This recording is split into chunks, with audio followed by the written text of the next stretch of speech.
Good evening, Bulldog fans, and welcome from Columbus, Ohio. If we come to you now from the Nationwide Arena, the home of the NHL's Columbus Blue Jackets. It's an unbelievable venue here, the downtown area here in Columbus, as nice as you'll see for a major city. Very, very nice amenities here available to all teams participating in the NCAA Women's Basketball Final Four team.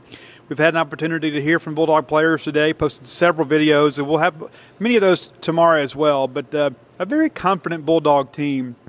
One of the things I think is important to kind of point out, too, is that this group last year, when they arrived at the Final Four, it was really unexpected for many people, including Bulldog fans. But, State, not expected to advance last year, pulls the big upset over Baylor in the round of the Elite Eight to win the regional final. And then, of course, the biggest upset, perhaps one of the biggest upsets in the history of sports. Not to say the Bulldogs didn't deserve to win, but to knock off UConn and end that impressive streak. The women's college basketball shot of all time, made by Morgan Williams. But that last year, that team, expectations were to them to make a run and hopefully advance beyond the Sweet 16 and then avoid UConn potentially until the national championship game.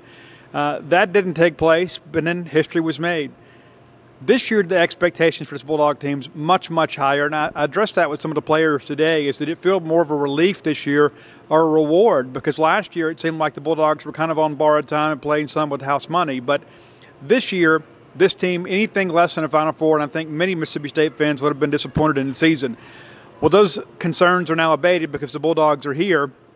They've got a couple practice sessions under their belt and are now preparing for Friday's event playing Louisville in the Final Four matchup. It's a very, very interesting and intriguing matchup. And I've even asked Blair Schaefer, did Louisville remind her of any SEC team? Is there an opponent the Bulldogs have played this year in common that would kind of make Bulldog fans maybe prepared or a little bit aware of what to expect?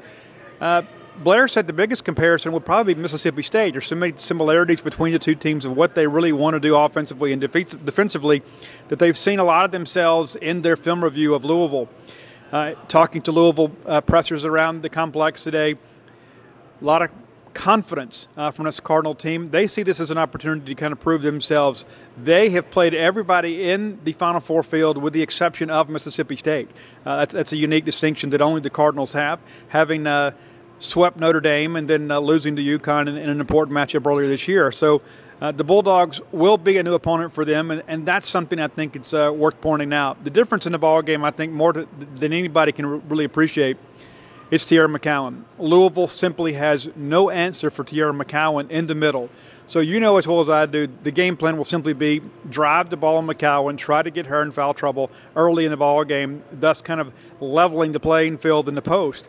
With the Bulldogs having a distinct advantage in the post play, if McCowan can get going early, you've got to like the Bulldogs' chances of winning this ball game and advancing to the national championship game on Sunday. Should McCowan get into some trouble, then that would be some cause for concern. The Bulldogs are a guard-oriented offense, but let's be honest, it all starts inside. You work the ball in and then come back out. And down the stretch, Tierra McCowan's been outstanding. She had some games in the conference schedule where she kind of disappeared, but in the NCAA tournament, she has been absolutely outstanding, posting a career-best 21 rebounds in her final NCAA tournament game last weekend. So excited to see what Friday holds for us, and we're going to be back tomorrow to kind of preview the game, but I wanted to give you guys a quick wrap-up. Interviewed just about all the Bulldog regulars today, and that content will be posted between now and game time to give you guys an opportunity to hear firsthand from the Bulldogs about their outlook for Friday. And one of the things I think it's important for everybody to realize, because so many Bulldog fans are out there kind of thinking, well, what would happen if we played UConn? I just don't get a sense that these Bulldogs are thinking that way. They're not thinking about UConn. They're thinking about Louisville. And they've all been very quick to remind media members that would ask questions that would kind of lead you down that line of thinking about a potential rematch with the Huskies, that this is about Friday's game first, and they'll worry about Louisville when they get here. Did have some opportunity to visit with former Bulldog player Dominic Dillingham, now Bulldog assistant coach Dominic Dillingham. You kind of get a sense she'd love to be out there on the floor.